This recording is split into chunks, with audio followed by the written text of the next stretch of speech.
CEO Elon Musk tweeting new pictures of the automaker's first mass-produced car rolling off the assembly line. It's a lower-priced model targeting the mass market. Joining me now is columnist and automotive expert Lauren Fix, better known as Car Coach. All right, Lauren, how hot is this car or not? I don't think it's hot. I think there's a lot of hype involved. I mean, honestly, Henry Ford wanted the Model T to be a car for the masses.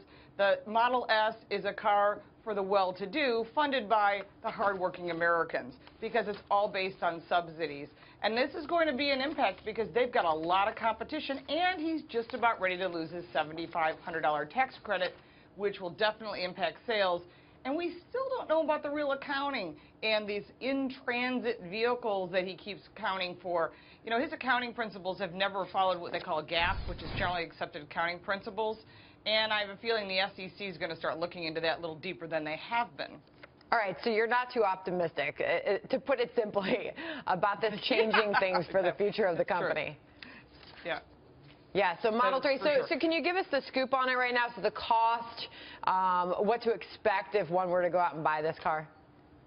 Well, first off, you can't get one. Right now, if you want to buy a fuel-efficient car, you can go to any dealer out there. You can even buy an electric vehicle from Nissan or from Audi or from pretty much anyone. But when it comes to Tesla, you go to a mall, you put a deposit down, or you can do it online. That's also an option. And then the vehicle will be delivered when they become available. What we don't know is supposedly there are 200,000 deposits on Model 3s. What we don't know is where those deposits are, and there has not been an update on those deposits since May of 2016. So we really don't know how many vehicles are pre-sold. We do know that employees and investors, of course, they're going to get their vehicles first. But once he reaches that threshold where the EVs no longer have the subsidy, that's going to cause people to ask for their deposits back. And I do know people that have gotten their deposits back and bought a Chevy Bolt or bought other vehicles like a Audi e-tron or a Nissan Leaf because they didn't want to wait. So this vehicle itself is basically a baby Model S. There are other pictures of the Model S that I actually captured over the weekend. I have a friend who's taking pictures for me. And so the vehicle looks just like a baby Model S. As far as fit and finish, I'm sure it's going to be equivalent to the Model S, but there are still big body gaps in comparison to production cars you can purchase today. So those are factors that you need to consider. It is a statement piece. Lauren, just a couple questions to help us frame valuation. If you look at Tesla stock, it's come in from 380 to about 315, a 15% slide. I think there's concerns about top-line growth via expectations. The expectation is that the X and the S are going to plateau, and at $103,000 average selling price, that means half of the book of business is going to see no profit growth. So that puts a lot of reliance on the success of the Model 3, and the expectations are 800,000 plus units by 2020. Comp that to the Audi A3 and 4, which are about 790,000, and BMW at 500,000. Are those growth targets attainable in your view? I think your numbers are actually quite spot on. What's interesting about what you said, and people don't really realize how many Audis are sold, how many BMWs and Mercedes are sold out there in those high price ranges. You're looking at a $35,000 car that's supposed to keep this company alive. What we don't ever qualify is that every single vehicle that's sold, the Model S and the Model X, he takes a loss of $27,000 plus per vehicle. How do you have a loss and make it up in volume? And I think that, yeah, that's a big number. So, Lauren, that's a great point. Let's talk a little bit about the margin, if you don't mind. The margin expectation that Musk has previewed is 25% on the 3.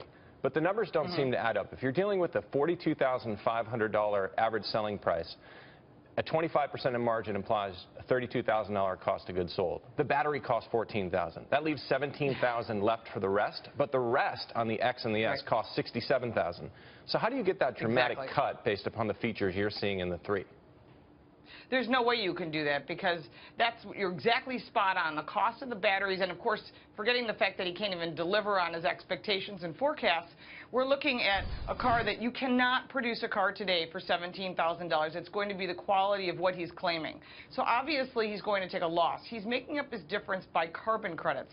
In the past, he's been able to sell carbon credits, but when you have companies like Volvo coming on board saying, we're going to go to EVs because we want those carbon credits, and they're going to get in that marketplace, and Nissan Nissan is, and Ford and Audi and BMW, suddenly his way of making money, which is by selling carbon credits, because he gets 7 credits plus for every vehicle he sells, is going to dissipate. And then, of course, investors are going to get very weary. And that's going to be what we're looking at right now, is the drop of people saying, wait a minute, he didn't make his forecast, he's taking a loss, he's going to lose his EV credit. Consumers are looking elsewhere at vehicles they can get right away, and they're getting very tired of more hype and not a lot of delivery. So, Lauren, you know, EV is becoming more mainstream, but GM paid investors $3 billion in dividends last year.